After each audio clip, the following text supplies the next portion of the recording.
Seguimos aquí en Con todo y Pensini por Globovisión. Estamos hablando con el economista Benjamín Trippier, él es de NTN, consultor gerencial.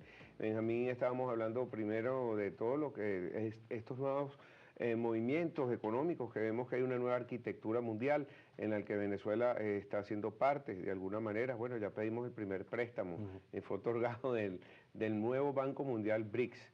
O sea que ya se fijan un poco más en los países que son de países emergentes, aunque yo no creo que Rusia sea emergente ya, yo creo que siempre ha sido y será una potencia.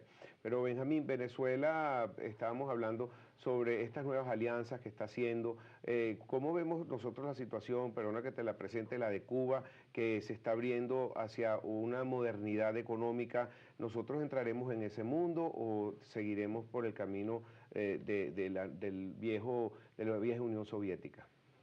Bueno, yo en realidad no creo que nunca hayamos estado en el camino de la vieja Unión Soviética, ni siquiera en el camino de Cuba. En realidad, y si uno, para ponernos al día, digamos, en un entorno más cercano y no de los últimos 10 o 15 años, una fotografía de hace un año, tú no podías nombrar la palabra dólar, no podías pensar en ser exportador porque el tipo de cambio no te daba para cubrir los costos en bolívares cuando ibas a vender los dólares, y no sabías en realidad cuál era el tipo de cambio por la cantidad de tipos que había. Y hoy tenemos, si bien no ha cambiado, digamos, bueno, sí ha cambiado, hoy podemos hablar de dólar tú y yo al aire y no vamos a tener un problema. Claro, hay unas señales positivas.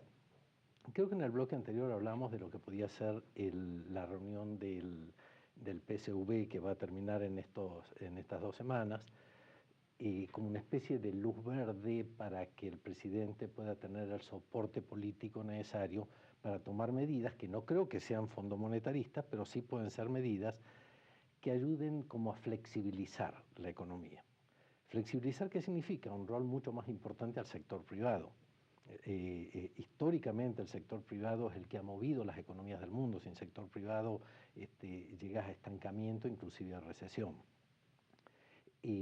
Tipo de cambio único, que significa, uno ve el resumen, tipo de cambio único, pero ¿qué hay detrás?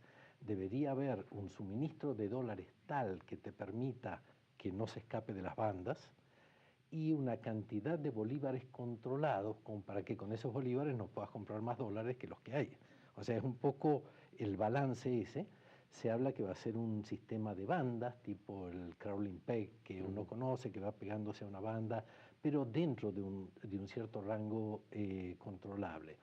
En la medida que no tengas que dar bandazos muy grandes de 10, 15 bolívares, sino de céntimos, es donde empiezas en un fine tuning que te permite deducir que la economía está siendo controlada. Esa es una primera etapa, la primera etapa, digamos, netamente financiera, de tipo de cambio, masa monetaria, tratar de avanzar sobre el control de la inflación. Es un tema muy especial para Venezuela, inflación, por el desbalance que tiene entre quién produce los dólares y quién produce la actividad. Normalmente los países, el que hace la actividad produce los dólares. Aquí no, los dólares entran por un lugar donde lo producen 40.000 personas. Los otros millones hacen la actividad pero no producen esos dólares. Ese desbalance es la explicación tipo congénita de la inflación en Venezuela. Pero tratando de verlo desde el punto de vista de que si regularizamos la parte de la economía financiera, debería haber un impacto inmediato sobre la economía real. Economía real, ¿qué significa? Reabastecer los inventarios, ya sea de materias primas, de repuestos, de partes y de productos terminados, mientras se avanza hacia algo que no sea sustitución de importaciones. Sustitución de importaciones es un tema viejo de los años 60, del que solo hablar de ello ya te pone en que hay que como resintonizarse para lograr objetivos de este tipo. Bueno, vemos esa iniciativa del BRICS, perdona que vuelva al tema, pero Venezuela tiene una manera de insertarse que es a través de la aceptación de Mercosur. Creo que no se ha aprovechado todavía. Nos falta aumentar nuestras exportaciones y corregir algunos temas internos para poder salir hacia afuera. ¿Cuál es tu opinión al respecto de Mercosur? Porque tú me estabas contando que crees que ese es el camino antes de entrar en el programa. Bueno, el camino porque los países de Mercosur ya no nos pueden vender más cosas porque ya nos están vendiendo todo. ¿Ok? Todo lo que podemos comprarles entre Brasil, Argentina, Uruguay y Paraguay ya tienen su oferta de lo que necesita nuestra economía. O sea que la oportunidad no está en que vas a comprar más barato. En realidad la oportunidad está en que vas a vender. ¿Por qué puedes pensar en vender? Porque ahora tienes un dólar competitivo para exportar. Antes no lo tenías.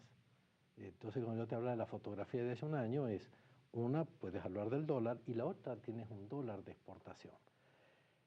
¿Qué es lo que nos hace falta? Una misión empresaria que recorra Mercosur encontrando los espacios donde Mercosur, Brasil, Argentina están importando de lo que se llama extrazona. Entonces, Venezuela puede decir, el empresario venezolano puede decir, mira, aquí hay una oportunidad sobre alguna ventaja comparativa como lo petroquímico, por ejemplo, donde podemos sustituir una importación que hacen de otro lado, montemos una planta en Venezuela para eso. Debe haber créditos blandos para la exploración de mercados, crédito blando para montar las nuevas plantas, hasta para el capital de trabajo de la nueva etapa. O sea, la etapa exportadora no va a venir solamente por la zanahoria del tipo de cambio, sino por una estrategia país donde el sector privado sea un elemento crítico. Me queda 1 minuto y medio. Rápidamente, los negocios en Mercosur lo hacen las empresas privadas.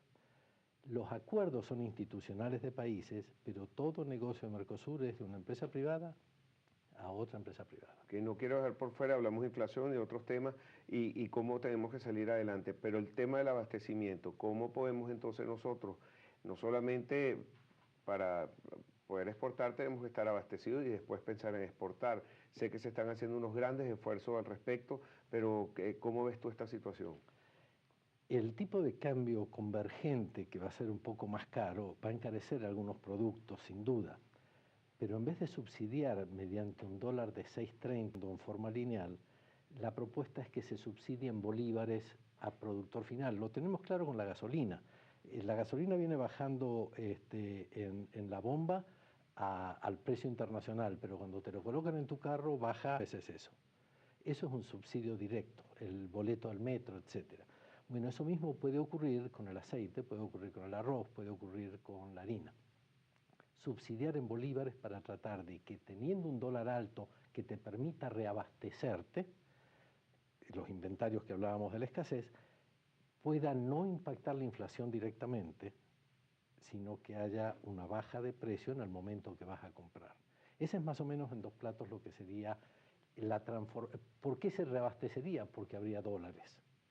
¿Y por qué no subiría la inflación tanto? Porque habría un subsidio directo. Está bien. Benjamín, se nos acabó el tiempo, un gran placer hablar contigo. Seguiremos viendo cómo va esa convergencia cambiaria, creo que es necesaria. También creo que es necesario ir ajustando el precio de la gasolina, es demasiado barata. Yo sé que estamos muy beneficiados, pero también hay que cortarle el subsidio a otros países.